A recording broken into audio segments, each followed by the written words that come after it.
यादें माजी अजाब है यारा, जो कल जरा सी महंगाई पर अवाम के लिए तड़प उठते थे बकायदा, आज ना जाने कहाँ हैं। हर हुक्मरान जो है वो IMF के पास गया और सिर्फ एक प्रोग्राम जो है वो मुकम्मल हो सका। इन अभी तक के किए गए 23 प्रोग्राम में सिर्फ 22 प्रोग्राम ऐसे थे जिसमें हमने IMF के साथ जो वादे किए वो हमने वफा नहीं किए। बयानिया मैं कहता हूँ ये गलत है। कोर्ट्स अपने कानून के हिसाब से फैसले करते हैं। ये देखिए ये भूल जाते हैं कि ये हमारा जो इतना ये मुकद्दस इदारा है अदलिया, उसके ऊपर हमला करने से आप मुल्क का नुकसान कर रहे हैं। पूरा आपने देखा कि मुल्क में सबसे बड़ा दहशतगर्द इस वक्त सिर्फ इमरान खान है। क्यों? क्योंकि अवाम की हक की बात कर रहे हैं, मुल्क में हकीकी आज़ादी की बात कर रहे हैं, उस पर बात कर रहे हैं। मुल्क माशी तौर पर बदहाल हो गया है, बेड़ा गर्क हो गया, उसकी बात कर रहे हो, कह रहे हैं इनका मुंह बंद कर दो। अगर हमारे खिलाफ कोई देगा तो उसके तो बच्चों पर हम जिंदगी तंग कर देंगे, उस पर ज़मीन तंग कर देंगे। और ये PCO के बुत हैं, इनको उठा कर बाहर फेंक दो। नवाज शरीफ इत्तेजाज साहब कहते हैं ये सिस्टम के लाडले हैं। सुप्रीम कोर्ट में सिजलिंग माफिया इसीलिए कहा गया, माफिया इसी तरह होता है। सब्सक्राइब करें और बेल दबाएं ताकि कोई खबर रह न जाए।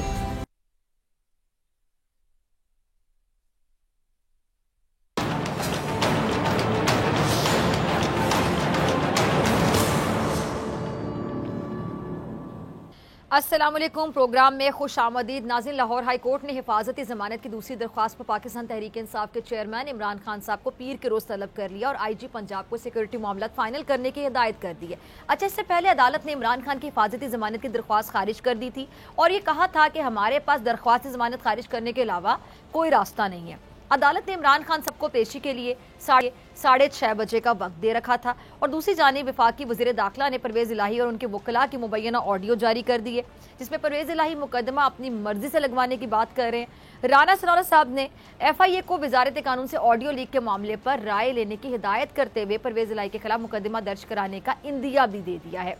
अच्छा, मुबैना ऑडियो में चौधरी परवेज़ इलाही साहब अपने वकील को एक केस मर्जी के जज के पास लगवाने की हिदायत दे रहे हैं और मुबैना ऑडियो लीक के आने के बाद सदर supreme court bar Abid Zubairi साहब इसे आज़ाद अदलिया पर हमला भी करार दे रहे हैं और उनका ये दावा भी है कि सियाको सबाक से हटकर ये है और उनका ये भी कहना है कि मोहम्मद खान भट्टी का कोई केस सुप्रीम कोर्ट में ज़ेर इल्तवा है ही नहीं। अब इस सारी सूरत हाल में नून लीग की जानिब से एक बयानिया सेट किया जा रहा है, जिसकी एक झलक 2 दिन पहले और दूसरी आज जो राना साहब ने प्रेस कॉन्फ्रेंस की उसमें नजर आई है।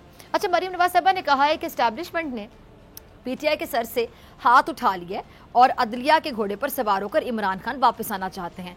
और आज राना सनौला साहब क्या कह रहे हैं कि जी साबिक आर्मी चीफ पर इमरान खान तनकीद कर रहे हैं और अदलिया को अपने साथ मिलाने की कोशिश की जा रही है। इस तमाम तर सूरत हाल में बात करने के लिए मेरे साथ मौजूद हैं सदर supreme court bar Abid Zubairi साहब, बहुत शुक्रिया ज्वाइन करने के लिए। बोल न्यूज़ के सीनियर एंकर पर्सन तजिया कार उसामा गाजी, आपका भी बहुत शुक्रिया। और PTI के रहनुमा काबल शोजब साहबा, आपका भी बहुत शुक्रिया ज्वाइन करने के लिए। मैं आप लोग की इजाज़त से सबसे पहले आबिद ज़ुबैरी साहब की तरफ जाना चाहूँगी। ज़ुबैरी साहब, आपकी तरफ आना चाहूँगी। मुबैना ऑडियो पर भी मैं आती हूँ, लेकिन सबसे पहले मैं ये जानना चाहूँगी कि जो तासुर नून लीग की तरफ से पैदा किया जा रहा है कि जैसे एस्टैब्लिशमेंट ने PTI से हाथ उठा लिया है और अब अदलिया की जो सपोर्ट है वो उनको है, एस्टैब्लिशमेंट को साइड पर रख देते हैं। अदलिया के तर्जुमान और सदर सुप्रीम कोर्ट बार की हैसियत से ये जो बनाया जा रहा है बयानिया, इस पर आप क्या कहेंगे? बिस्मिल्लाहिर्रहमानिर्रहीम। बहुत बहुत शुक्रिया फिजा। देखिए, बयानिया मैं कहता हूँ ये गलत है। कोर्ट्स अपने कानून के हिसाब से फैसले करते हैं। उनके सामने केस आता है, उसको देखते हैं, उसके हिसाब से वो फैसला करते हैं, आईन और कानून को मद्देनज़र रखते हुए। अब आप देखिए, ये लाहौर हाई कोर्ट में एक जज साहब ने फैसला किया इलेक्शन के 90, उनके खिलाफ भी एक आप देखिए सोशल मीडिया पे एक कैंपेन शुरू हो गई। जो फैसला आपको, मैं अनफॉर्चुनेटली ये यहाँ का अब ये ट्रेंड बन गया है कि कोई फैसला आपको खिलाफ आता है तो फ़ौरन आप कहते हैं कि जी अपनी मर्ज़ी की अदालतें बन जाती हैं, अपनी मर्ज़ी से आप केसेस सुनवाई होती है और अपनी मर्ज़ी से वो फैसले ले लिए जाते हैं। ये देखिए ये भूल जाते हैं कि ये हमारा जो इतना ये मुकद्दस इदारा है अदलिया, उसके ऊपर हमला करने से आप मुल्क का नुकसान कर रहे हैं, आप मुल्क की बका के नुकसान कर रहे हैं। क्योंकि देखिए, इंसाफ के लिए हर इंसान जो होता है वो अदलिया में आता है। अगर अदलिया पे एतमाद नहीं होगा तो क्या फैसले होंगे? उनके फैसले मनो अन हमें मानने पड़ते हैं, क्योंकि यही हमारा निज़ाम है। ठीक है जी। अच्छा, अब मुबैना ऑडियो के हवाले से मैं बात करना चाहूँगी, उसके बाद मैं कबल आपकी तरफ, उसामा आपकी तरफ आती हूँ। तो आबिद साहब, ये जो मुबैना ऑडियो है ये जो आई है, तो आपका कहना है सियाको सबाक से हटकर है ये ऑडियो जो राना साहब ने चलाई है, इसका बैकग्राउंड हकीकत क्या है नाज़रीन के साथ जरा शेयर कीजिएगा। और अगर वाकई सियाको सबाक से हटकर चलाई है राना साहब ने, तो जारी बात है कुछ कैश करवाना चाहते होंगे, क्यों चलाई है, आपको क्या समझ आ रही है? देखिए, मुझे पहले तो नहीं समझ आ रही थी ये क्यों इस तरह की एक ऑडियो। मैं आपको कुछ फैक्ट्स बता दूं। देखिए, परवेज इलाही साहब, देखिए एक दूसरे राना सनाउल्लाह साहब खुद भी वकील हैं। वो जानते हैं एक वकील और उसके क्लाइंट में अगर कोई बात होती है वो प्रिविलेज्ड होती है, लेकिन चले उसको हट के बात करते हैं। इनके जो एक प्राइवेट सेक्रेटरी थे वो गायब हो गए सिंध के अंदर। उन्होंने मुझसे कहा, तो उन्होंने कहा कि आप एक केस फाइल कर दीजिए उनकी बाजियाबी के लिए। तो मैंने अपने ऑफिस से कहा वहाँ, क्योंकि मैं वहाँ मौजूद नहीं था, उनके लिए सिंध हाई कोर्ट में कॉन्स्टिट्यूशन पटिशन दाखिल की गई कि मिसिंग पर्सन की। तो उसमें कोर्ट ने 10 दिन का नोटिस दे दिया गया। इस सिलसिले में मेरी उनसे बात हुई थी। सिंध के अंदर का हाई कोर्ट, सुप्रीम कोर्ट में अगर कोई केस है तो मैंने नहीं फाइल किया, किसने फाइल किया मुझे नहीं इल्म है उसका, लेकिन हाई कोर्ट के अंदर केस फाइल हुआ। लाहौर हाई कोर्ट में भी यहाँ इनके दामाद ने फाइल किया, उनकी मुद्दत में वो केस फाइल हुआ as constitutional petition in the Sindh high court. एक वो बात है। अच्छा, डोगर साहब का जो केस, जो बात उसमें हो रही है कि डोगर साहब से कह रहे हैं कि जी वो भी एक जज साहब का नाम लिया जा रहा है कि जी वो जज साहब उस बेंच में। पहली बात तो मैं आप कर दूं, गुलाम मोहम्मद डोगर साहब सीसीपी होते हैं, उनके ट्रांसफर का इशू था। सर्विस ट्राइब्यूनल से एक पटिशन हमने दाखिल की सुप्रीम कोर्ट में नवंबर में। उसमें कोर्ट ने उनका सस्पेंशन ऑर्डर और उस पर स्टे दे दिया। वो चलता रहा, वो आज भी चल रहा है वो स्टे। और जो बात की जा रही है कि वो परसों लगा है बेंच में, वो जज साहब हैं, उनसे वो जज साहब ही उस बेंच में हैं। जी, बेंचेस में तो जजेस होते हैं और उनके और वो 3 मेंबर बेंच होती है। और जब बात की जा रही है कि परसों वो केस लगा है, 14 को वो मौजूद जज साहब उस बेंच में मौजूद भी नहीं थे। ये आप ऑर्डर शीट देख लीजिए और उस दिन की कॉज लिस्ट देख लीजिए। और उसके बाद ये आज टेकअप हुआ केस। उसमें अच्छा, उस दिन गवर्नमेंट ने टाइम लिया कि जी हम अपना जवाब दाखिल करते। आज सुबह उन्होंने जवाब दाखिल किया। उसमें देखा गया कि जी उनका ट्रांसफर जो हुआ था, कोर्ट में मैटर सब झूठे से, सुप्रीम कोर्ट में स्टे चल रहा है, उनको हटा दिया गया। तो इलेक्शन के रूल्स के तहत कह रहे थे, उसके अंदर कोई बात हुई, कोर्ट ने उस पर इलेक्शंस का इशू उठा दिया कि इलेक्शन 90 डे में होने चाहिए। वो एक डिटेल्ड ऑर्डर भी आ गया, वो रेफर हो गया matter to honourable chief justice के, उस पर एक फुल बेंच कॉन्स्टिट्यूट कर दी जाए। ये सारी चीजें हो गई। अब आप देखिए वो केस लगा दिया, वो केस। और देखिए केस जो होता है सुप्रीम कोर्ट में एक सिंगल जज के सामने नहीं होता, वहाँ बेंच होती है। और ये जिस मौजूद जज के क्या उनका नाम खराब किया या सब अटैक जो हुआ है, पॉइंट आ गया आपकी इजाजत से मैं कवल शोजम और सामा गाजी को भी शामिल लेकिन कर लूं। आबिद साहब, वक्त की कमी है। ठीक है, ठीक है जी, ठीक है, ठीक है। कवल शोजम, मैं आपकी तरफ आ रही हूँ। ये अब ये मुबैना ऑडियो लीक हुई है, इससे तो तासुर दिया जा रहा है, आप इस पे क्या कहेंगी? और दूसरी बात ये जो ये ऑडियोज लीक होना, ये भी तो गैर कानूनी है ना? बिस्मिल्लाहिर्रहमानिर्रहीम। थैंक यू वेरी मच फिज़ा अकबर। तो ऑडियो सुनी नहीं है और जाहिर है उनके वकील या परवेज़ इलाही साहब के कोई जो उनको डिफेंड करने के लिए नुमाइंदे, वो बेहतर इसका जवाब दे सकते हैं। लेकिन जहाँ तक राना सनाउल्लाह साहब खुदाई फौजदार बन रहे हैं, उनको मैं ज़रा याद करा दूँ भाईजान, वो ज़रा जस्टिस कयूम साहब की लीक उठा ले और फिर अपनी पूरी नून लीग पर लकीर लगा दे। आप लोगों का तो ये पुराना चेवर है, आप चले हैं दुनिया को सीधे रास्ते दिखाने के लिए, पहले अपनी तौबा तो कर लें, अपने तो 900 पूरे कर लो। वो तुसी आप लोगों ने तो सारी उम्र यही की है, जजेस को या तो पैसे देते हैं या हरास करते रहे हैं वो, या इस तरीके से वो जो साबिक आपके सदर साहब थे, वो सदर बनने की उनकी वजह ही यही थी। या फिर अगर आपकी कहीं ना चले तो फिर आप जो है वो डंडे सोटे उठा के पूरी टीम माशाल्लाह अपने वो नवाज शरीफ साहब की सरकर्दगी में सुप्रीम कोर्ट पे अटैक करती रही है। तो आप मेहरबानी करें ऐसे मामलात पे बयानात ना दें, और ये जो साजिशें और मुदाखलतें आप जो मुस्तकिल कर रही है ना आपकी हुकूमत, उसकी एक ही वजह है। वजह सारी है कि रात के अंधेरे में 170 अरब रुपए का बम धमाका इन्होंने अवाम पे कर दिया, लुटी पिटी अवाम पे। जो टैक्सेस लगाए हैं, 130% गैस में इजाफा कर दिया है, उसके अलावा बिजली के बिलों में इजाफा कर दिया, बिजली नहीं आ रही। 52 रुपीज 1.5 महीने के अंदर इन्होंने जंप दे दिया है पेट्रोल में। अब 1000 रुपए में अगर 3-3.5 लीटर आवाम को पेट्रोल नहीं मिल रहा होगा तो ये भूखी आवाम कहाँ जाएगी? सेहत कार्ड इनका खत्म कर दिया है, कारखाने बंद कर दिए, टेक्सटाइल बंद कर दिए, वो जो और हमने जितनी फैसिलिटीज दी थी, लंगर खाने थे वो बंद कर दिए। ये तो आवाम को भूखा लताड़ के मारने के चक्कर में पूरा मुल्क इन्होंने कंगाल कर दिया। और उस सारे को डाइग्रेस करने के लिए, अटेंशन डाइवर्ट करने का इनके पास एक ही तरीकेकार है, फुलझड़ियां छोड़ दो, कोई इस किस्म की ऑडियो लीक ले आओ, उसको आउट ऑफ कॉन्टेक्स्ट बता दो।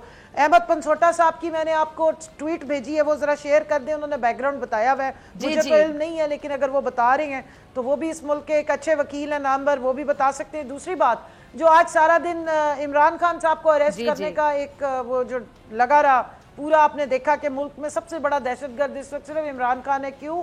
क्योंकि अवाम की हक की बात कर रहे हैं, मुल्क में हकीकी आज़ादी की बात कर रहे हैं। साबिक जो हमारे चीफ साहब थे वो बाजवा साहब, उनके 22वें ग्रेड और कानून और हदूद और कयूद के मुताबिक उस पर बात कर रहे हैं। मुल्क माशी तौर पे बदहाल हो गया है, बेड़ा गर्क हो गया, उसकी बात कर रहे हो, कह रहे हैं इनका मुंह बंद कर दो।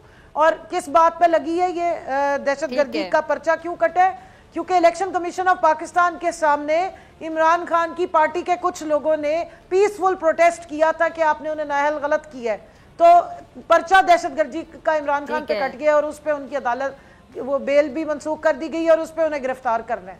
मतलब आप सोचे कि नाजिम जोखियों का कातिल जो पीपल्स पार्टी के एमएनए साहब हैं, वो 26 मार्च को उनके अटॉर्नी साहब जो हैं वो जाते हैं और प्रोटेक्टिव बेल ले लेते हैं कातिल की जो दुबई बैठा हुआ है। ठीक है जी। अच्छा, उस ये जो सलमान शहबाज साहब मनी लॉन्ड्रिंग से भागे थे और अपने एक में ठहर जाए शाहिद खाकान अब्बासी के दौरे हुकूमत में भागे हैं, उनकी प्रोटेक्टिव बेल होती है, फिर उनके गले में हाथ डाले जाते हैं, वो वापस आ जाते हैं।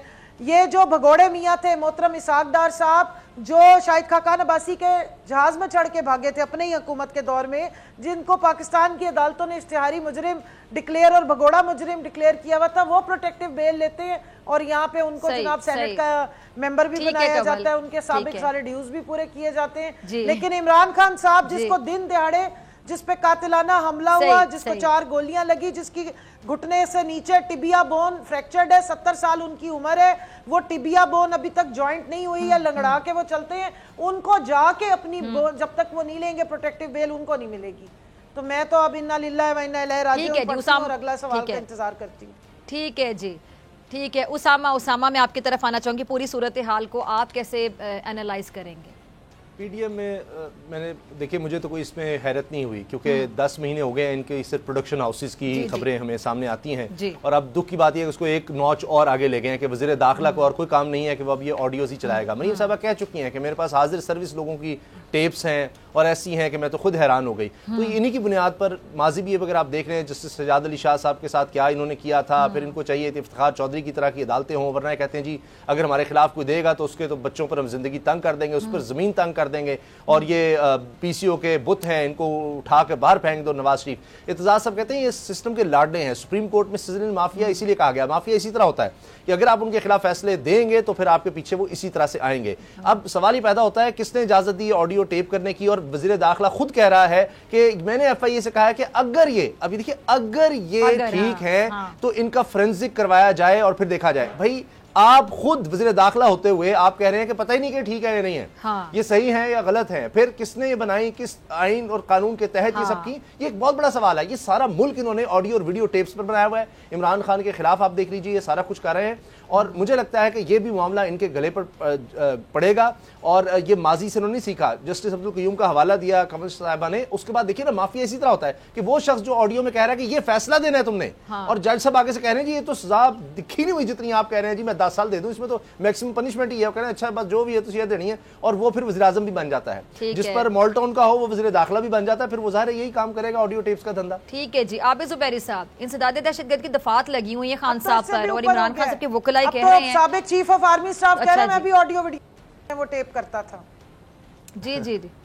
अच्छा ज़ुबैरी साहब, ये जो आती है मैं कवल आपकी तरफ, ज़ुबैरी साहब ये जो इंसादी दहशतगर्दी की दफात लगी हुई खान साहब पर, उनके जो वकला कह रहे हैं कि जी सिक्योरिटी मेडिकल इशूज़ हैं जिसके बायस वो पेश नहीं हो सकते हैं, तो क्या खान साहब को अदालत में वाकई पेश होना चाहिए, और खान साहब की गिरफ्तारी के आप कितने इम्कानात देख रहे हैं आइंदा आने वाले दिनों में? देखिए मैंने उस ऑर्डर नहीं देखा उन जज साहब का जो इस्लामाबाद में उन्होंने किया और ख़ारिज की उनकी अबूरी ज़मानत, लेकिन देखा अगर कोई इशू था उनकी मेडिकल सर्टिफिकेट में उस पर और वो एप्लीकेशन आई थी तो जज साहब या कोई भी कोर्ट उस पर मेडिकल बोर्ड कॉन्स्टिट्यूट कर सकती है, वो सरकारी हस्पताल से रुजू किया जा सकता है, वहाँ का एक मेडिकल बोर्ड बन जाए, वो जाके एक रिपोर्ट पेश कर दे कि आया इमरान खान साहब आ सकते हैं या नहीं आ सकते। इस पे इस तरह से कर लिया जाता तो ये इशू नहीं होता। अब उन्होंने एक ऑर्डर पास कर दिया, लाहौर हाई कोर्ट कह रहे हैं उनको पेश होना है। मैं समझता हूँ जिस तकलीफ में भी हूँ लेकिन वो पेश हो जाएं तो बेहतर होगा, ऐसा होगा तरीका। प्रोटेक्टिव बेल लेके फिर जाके सरेंडर करें कोर्ट में, या वहाँ जाके कोई ऑफिशियल मेडिकल रिपोर्ट दी जाए जिसमें बताए कि उनके आने में मुश्किल है या नहीं। ठीक है, कबल आपकी तरफ आ रही हूँ। तो खान साहब की गिरफ्तारी के हवाले से तो काफ़ी देर से खबरें गर्दिश कर रही हैं, तो खान साहब को गिरफ्तार किया जा सकता है? अगर किया जाएगा तो क्या वाकई इतना आसान है उनको गिरफ्तार करना जैसे कि राना साहब के बयान से लग रहा था? और उसके बाद अगर उनको गिरफ्तार किया जाता है तो खुदा न खास्ता मुल्क में इंतशार भी हो सकता है, हालात ख़राब भी हो सकते हैं। पहले तो मैं आला अदलिया से रिक्वेस्ट करूंगी कि इमरान खान साहब की ज़िंदगी को ख़तरा है और ये जानी पहचानी बात है। आज इरशाद भट्टी साहब जो एक जर्नलिस्ट भी हैं और एक रिपोर्टर हैं, रिपोर्ट करते हैं, उनकी मुसद्दका खबर है। उसके अलावा हमारे आला इदारे और एजेंसीज बताती रही हैं कि इमरान खान साहब अगर अपने घर से बाहर निकलते हैं, प्रोटेक्टिव बेल लेने के लिए जाते हैं, तो उस रास्ते में भी उन पे अटैक हो सकता है। तो आला अदलिया ने अगर एक भगोड़े नवाज शरीफ की ज़िंदगी की ज़मानत उस वक्त के वज़ीर आज़म से मांगी थी, तो क्या हम पाकिस्तान के शहरी उनसे मांग सकते हैं अपने लीडर की ज़िंदगी की ज़मानत? कि आप बताएं कि अगर वो आ रहे हैं, प्रोटेक्टिव बेल का मतलब क्या होता है? जुबैरी साहब बैठे हुए हैं, प्रोटेक्टिव बेल मांगी इसी सूरत में जाती है कि आपको एग्जाम्पशन मिल जाए ताकि आप कोर्ट में या उधर जाने से आप बच जाएं। दूसरी बात यह कि उनका मेडिकल तो सारी दुनिया को पता है क्या हो रहा है क्या नहीं हो रहा है। डॉक्टर फैसल सुल्तान गए हुए थे आज। टिबिया बोन किसी 70 साल की उम्र के बंदे की चिप ऑफ हो जाती है तो उसको हील होने में टाइम लगता है। मेरी मदर इन लॉ का हुआ था एक्सीडेंट, 1.5 साल में उनके 4 ऑपरेशन हुए थे, उनकी कोनी की चिप ऑफ हुई थी इसी तरह से बोन, और वो उस वक्त 65 ईयर्स की, 1.5 साल तक वो जुड़ी नहीं थी। उनको हर दफा वो दोबारा ऑपरेशन करा के रॉड डलवानी पड़ती थी, वो खुल जाते थे। ये तो उस बंदे की हिम्मत है, वो भागा हुआ तो नहीं है पाकिस्तान से। जो शख्स यहाँ पे एक 50 रुपए के स्टैम्प पेपर पे, वो जो आज का वजीर आजम है, उसने एक क्रिमिनल की जो पाकिस्तान की अदालतों में नहीं जेल में था, उसकी जमानत दी कि उसको 4 हफ्ते के लिए बाहर भेजा था। कोई अदालत मेहरबानी करके उसको वापस बुलाएगी दोबारा कि आओ? इनकी तो एग्जाम्पशंस हो जाती हैं, प्रोटेक्टिव बेल भी हो जाते हैं। अब ये मुझे बताएं, जाम अब्दुल करीम जैसा कातिल वोट ऑफ नो कॉन्फिडेंस के लिए आता है दुबई से, यहाँ से मफरूर हुआ था कत्ल, नाजिम जोखियों के कत्ल का वो है मुजरिम, उसको तो आप प्रोटेक्टिव बेल दे रहे हैं। तो इमरान खान कहीं भाग के जा रहे हैं भाई, कोई थोड़ा यार्ड स्टिक तो एक ही होनी चाहिए ना। तो आला अदलिया से और अदालतों से हमारी गुजारिश है कि अवाम आपकी तरफ देख रहे हैं, इंसाफ के निजाम को कम से कम इस तरह तो रखें कि हमारे दिलों को। उसामा गाजी भी मेरी तरफ देख रहे हैं कि मुझे भी मौका दिया जाए। कवल मैं आपकी इजाजत से जरा उसामा गाजी को भी मौका दे दूं, उसामा भाई भी हैं हमारे। उसामा, मैं आपकी तरफ आ रही हूँ। उसामा भाई, ये अब कैसे देख रहे हैं आप? एक लास्ट कमेंट इसमें भी जरा कर दीजिएगा। मरियम साहिबा ने कहा है कि जिस नून लीग की हुकूमत शायद उनकी हुकूमत ही नहीं है, उन्होंने कहा हमारी हुकूमत तब होगी जब नवाज शरीफ साहब यहाँ पर होंगे। तो ये भी आपको कैसा लग रहा है? पता मुझे तो ये डर है वो कह दें मेरे चचा ही नहीं है, क्योंकि जो हालात हो गए इसहाक डार साहब के हवाले से कह दें इनका भी हमारे से कोई ताल्लुक नहीं है, क्योंकि अब हुकूमत का लोगों से भी कोई ताल्लुक नहीं रहा, लोगों का भी हुकूमत से कोई ताल्लुक नहीं रहा। तो ये स्टेटमेंट्स आगे आएंगी, ये गुड कॉप बैड कॉप करना चाह रहे हैं, लेकिन ये बात चलेगी नहीं। ठीक है जी, ऐसे नहीं चलेगा। ठीक है जी, तमाम मेहमानों का बहुत शुक्रिया। नाज़रीन, आपसे मुलाकात होगी ब्रेक के बाद।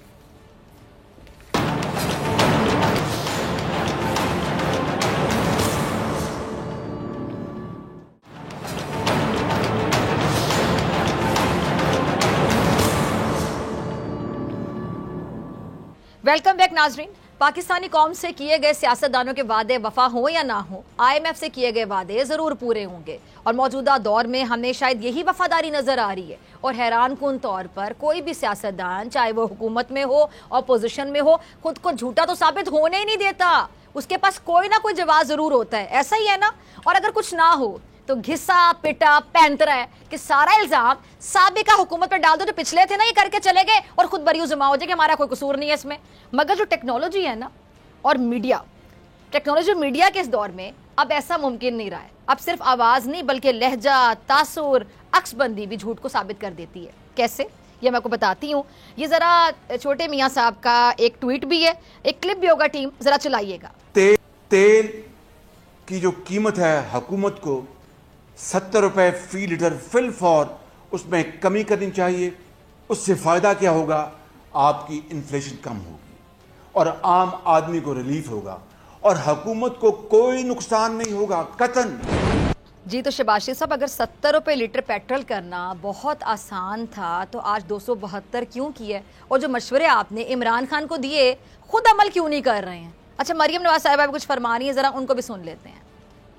कोई शख्स, कोई शहरी, कोई पाकिस्तानी जब अपनी मोटरसाइकिल में, अपनी गाड़ी में, अपने बस में जब कोई पेट्रोल डलवाने जाता है गैस स्टेशन पे, तो वो आपको जिस तरह बद्दुआएं देता है, वो अब मैं जिक्र नहीं करना चाहती कि वो किन अलकाबात में लोग अवाम आपको याद कर रही है।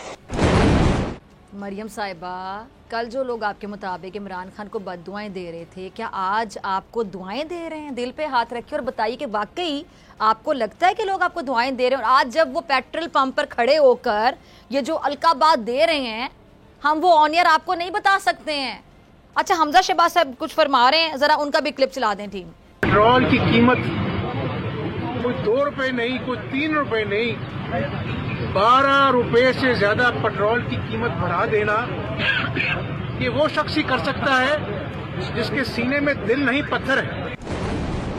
तो जो शीले हमजा शहबाज साहब, 12 रुपए पेट्रोल बढ़ाने वाले के सीने में दिल नहीं पत्थर, और जो 22 रुपए बढ़ाने वाले हैं आपके अंकल और वफाकी वजीर खजाना, उनके बारे में आपका क्या ख्याल है? अच्छा, मरियम औरंगजेब साहिबा, उन्होंने भी कुछ फरमाया, उनकी क्या राय है, जरा वो भी सुन लीजिए। पेट्रोल रातों रात के अंधेरे में तुम्हें बढ़ाने में शर्म नहीं आई? दिल नहीं हिला कि पाकिस्तान की आवाम जो रोटी नहीं खा सकती, जो दवाई नहीं खरीद सकती? मरियम साहिबा, इतना गुस्सा, इस बार भी रात की तारीकी में पैसे बढ़े, किसी को शर्म आई? नहीं आई ना? कि आपने सोचा जो गरीब आवाम रोटी नहीं खा सकती उस पर आपने शक्कुन मारा है? जरा साबिक वजीर खजाना मिफ्ता इस्माइल साहब को भी जरा सुनिएगा। पाकिस्तान में सख्त किसकी इसकी जेब में इतने पैसे हैं कि वो खरीद सकता है? इसी को कामयाबी कहते हैं कि $1 बिलियन ले आए। अगर वो $1 बिलियन लाने के लिए आपने 30 रुपए यहाँ से पेट्रोल और महंगा कर लिया और 160 रुपए का पेट्रोल करते हैं, और लेकिन $1 बिलियन IMF में मिल जाते हैं, तो क्या ये कामयाबी है? मुस्लिम लीग नून और अपोजिशन PDM एक पैसे की भी मजीद पेट्रोल की कीमत बढ़ाने की इजाजत हुकूमत को नहीं देगी। ये हम नहीं कर सकते कि IMF की ईमा पे, IMF के कहने पे आप पेट्रोल महंगा करें। अरे भोले मिफ्ता साहब, IMF के कहने पर 1 पैसा नहीं, पूरे 57 रुपए बढ़ चुके हैं। आपने इजाजत दे दी थी ना, और खबरों की जिन्नत बने शाहिद खान अब्बासी साहब, जरा उनको भी सुन लेते हैं। पेट्रोल की कीमत जो है, जो मौजूदा आलमी मंडी है, उसके हिसाब से किसी तरह से भी 75 रुपए से ज्यादा नहीं होनी चाहिए, बल्कि हमारा अंदाजा है कि 70 रुपए से कम होनी चाहिए। शाहिद खान अब्बासी साहब, 70 रुपए पेट्रोल की सही कीमत है या फिर 272 रुपए सही है? यादें माजी अजाब है यार, अब जो कल जरा सी महंगाई पर अवाम के लिए तड़प उठते थे बकायदा, आज ना जाने कहाँ हैं, ना असेंबली में शोर, ना महंगाई मार्च, ना ही कोई एहतजाज। तो क्या ये सारा ड्रामा हुकूमत के लिए रचाया गया था? अवाम जानना चाहती है। अब खबरें ये भी आ रही हैं कि हुकूमत जान छुड़ाना चाहती है, लेकिन जान छूट नहीं रही है। महंगाई के तूफान से भागने के तमाम रास्ते बंद हो चुके हैं। एक तरफ IMF है और दूसरी तरफ महंगाई में दबे बेचारे अवाम है, और हुकूमत जो है वो इज्जत बचाकर उनका निकलना नामुमकिन दिखाई दे रहा है। ऐसे में तो तमाम कोशिशें हैं वो बस ये है कि जी किसी भी तरह से वक्त गुजारते चले जाओ और गुजारते चले जाओ। किसी ने खूब कहा है कि जी शहबाज शरीफ साहब जलजिले में दबी तुर्क अवाम के साथ खड़े होने का अज़म तो कर रहे हैं, जरा महंगाई में दबी जो पाकिस्तानी अवाम है उन पर भी एक नज़र डालने। इस वक्त हमारे साथ मौजूद है माहिर माशियात आबिद सुलैरी साहब। आबिद सुलैरी साहब, बहुत शुक्रिया वक्त देने के लिए, ज्वाइन करने के लिए। आबिद सुलैरी साहब, पहले IMF को आंखें दिखाने की बातें की जाती थी, फिर IMF के आगे घुटने भी टेक दिए गए। अब IMF वाले तो साफ कह रहे हैं जी कि हमें तो आपके वादों पर कोई एतबार नहीं है, कोई एतमाद नहीं। अगर अगला प्रोग्राम चाहिए तो सारी पार्टियां एक साथ मिलकर जमानत दे दें। तो क्या हम एक से दूसरे बहरान की जाने खुदा ना खास्ता जा रहे हैं? क्या देख रहे हैं आप? देखिए, पाकिस्तान हैबिचुअली IMF के साथ प्रोग्राम में कमिटमेंट करके पूरी नहीं करता रहा। 1998 से लेके अब तक जो कदर मुश्तरक है तमाम हुक्मरानों में, खा वो सियासी हों या गैर सियासी हों, सो जनरल अयूब खान से लेके शहबाज शरीफ तक हर हुक्मरान जो है वो IMF के पास गया, और सिर्फ एक प्रोग्राम जो है वो मुकम्मल हो सका। इन अभी तक के किए गए 23 प्रोग्राम में सिर्फ 22 प्रोग्राम ऐसे थे जिसमें हमने IMF के साथ जो वादे किए वो हमने वफा नहीं किए। और जब एक दफ़ा आप वादा करके पूरा नहीं करते IMF में, तो उसकी मिसाल एंटीबायोटिक की तरह हो जाती है, जिसका कोर्स अगर आप पूरा नहीं करते तो अगली दफ़ा बीमार होने की सूरत में हाई पोटेंसी इस्तेमाल करना होती है, और फिर एक जगह जाके आपको ड्रग रेजिस्टेंस डेवलप हो जाती है कि अब वो दवा जो है वो कारगर नहीं रहती। तो पाकिस्तान तकरीबन उस स्टेज पे इस वक्त पहुंचा हुआ है कि आप जो लेटर ऑफ इंटेंशन होते हैं, जो कि प्रोग्राम मिलते वक्त वजीर खजाना और गवर्नर स्टेट बैंक साइन करते हैं, अगर आप पिछले 3-4 प्रोग्राम्स के लेटर ऑफ इंटेंशन साइन वो उनको पढ़ के देखें लेटर ऑफ इंटेंट्स, तो उनकी हर वो सेम होते हैं कि हम जी रेवेन्यू बढ़ा देंगे, हम एनर्जी सेक्टर डेट का खात्मा कर देंगे, हम स्टेट बैंक को ऑटोनॉमी दे देंगे, एक्सचेंज रेट को हम मार्केट रेट के मुताबिक रखेंगे, जो स्टेट ओन्ड एंटरप्राइजेज हैं उनके नुकसान को पूरा करेंगे। और उसके बाद सियासी, चूंकि ये नॉन पॉपुलर फैसले हैं, कोई भी हुकूमत उनको पूरा नहीं कर पाती।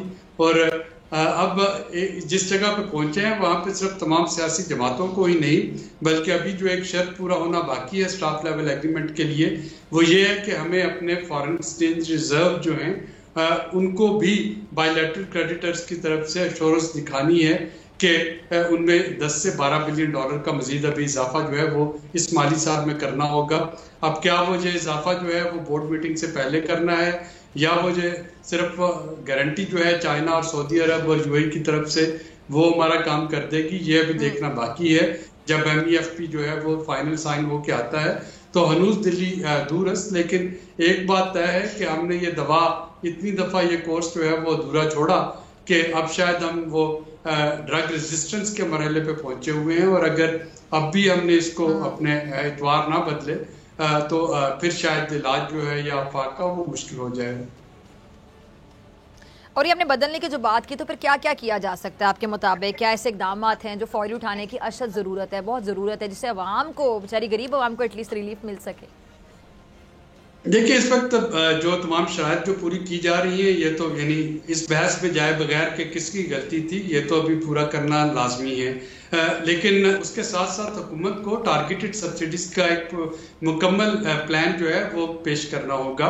IMF आपको टारगेटेड सब्सिडी देने से नहीं रोकता, वो इस चीज़ पे तो मना करता है कि आप जिस रेट पे मोटरसाइकिल या चिंची वाले को पेट्रोल देना चाहते हैं उस रेट पे लैंड क्रूजर वाले को पेट्रोल ना दें, या जिस रेट पे आप एक जो लाइफ लाइन कंज्यूमर है उसको बिजली देना चाहते हैं या गैस देना चाहते हैं, वो एक 2 कनाल में रहने वाले घर में नहीं दी जा सकती। लेकिन उसके लिए क्या हुकूमत के पास क्या टारगेटेड सब्सिडीज देने का इस वक्त क्या लाएअमल है, इस पे हमें बात करना होगी। हमें ये भी देखना होगा कि पिछली हुकूमतों की जो सब्सिडी थी, जैसे अभी रमज़ान की आमद है, तो क्या ये जो सस्ते बाजार थे, क्या ये एक इफेक्टिव और एफिशिएंट तरीका है सब्सिडी देने का, या इसका कोई और तरीका जो है वो निकाला जा सकता है? जैसा कि पिछली हुकूमत जो थी वो एहसास राशन स्कीम के नाम पे डायरेक्ट पेमेंट देना चाह रही थी। तो थोड़ा सा इन चीज़ों की डिटेल जो है इस पे हुकूमत को काम करना चाहिए, क्योंकि जो मार्च है, मार्च का महीना मैं बड़ा खौफनाक देख रहा हूँ।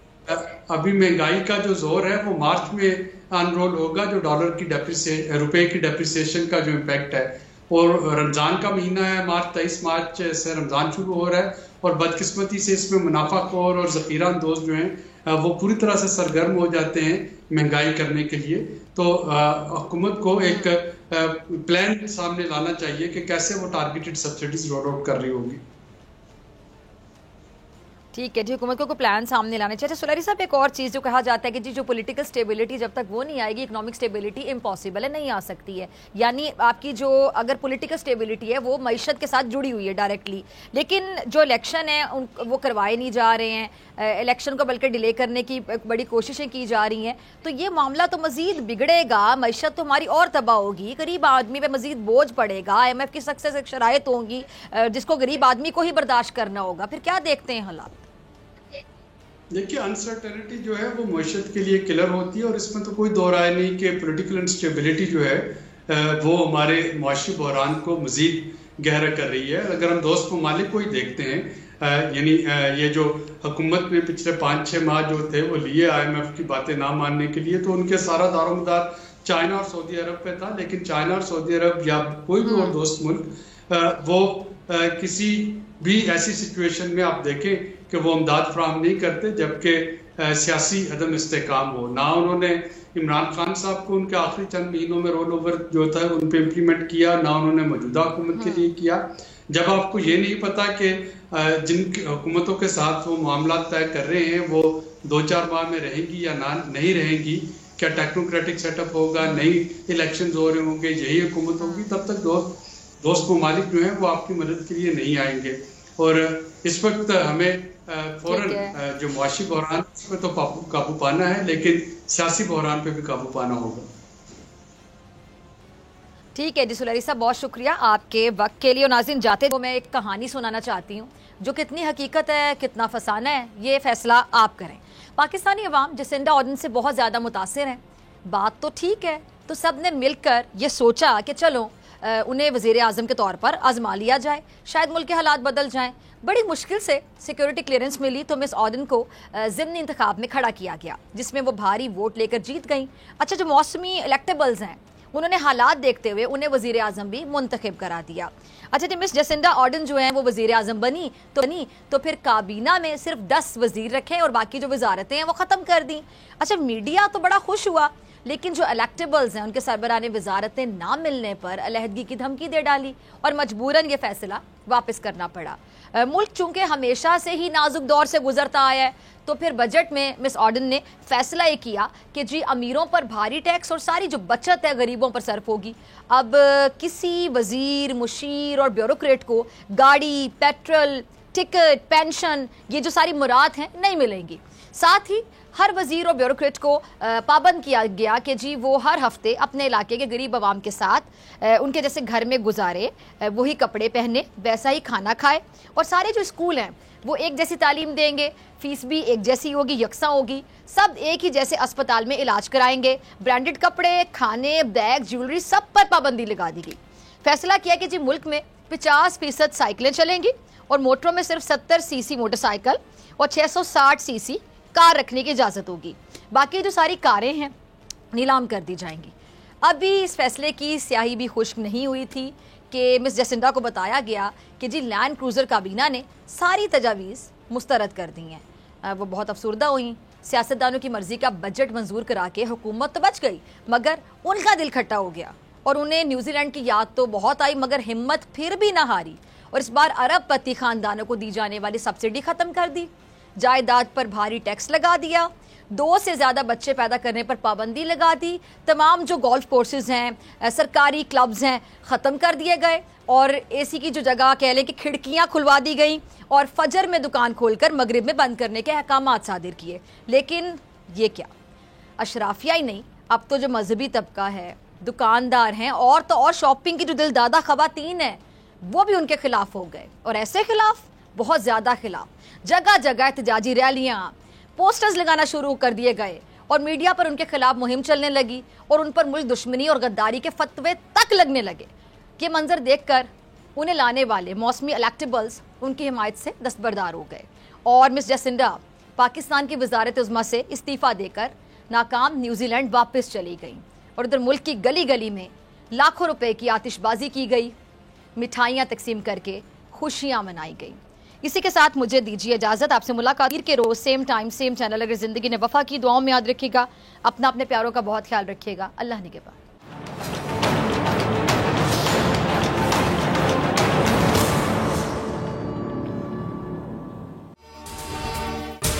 अगर आपको ये वीडियो पसंद आई तो सब्सक्राइब करें और बेल आइकन पर क्लिक करें। बोल उड़ाएगा सबका होश, भूल जाएंगे सब अपना जोश। देखिए पाकिस्तान की सबसे बड़ी PSL ट्रांसमिशन सकलैन मुश्ताक, रमीज राजा, सुहेब अलवी, जमील फारूकी और फहीम खान के साथ खेल का जुनून रोजाना रात 11 बजे सिर्फ बोल न्यूज पर। सब्सक्राइब करें और बेल दबाएं ताकि कोई खबर रह न जाए।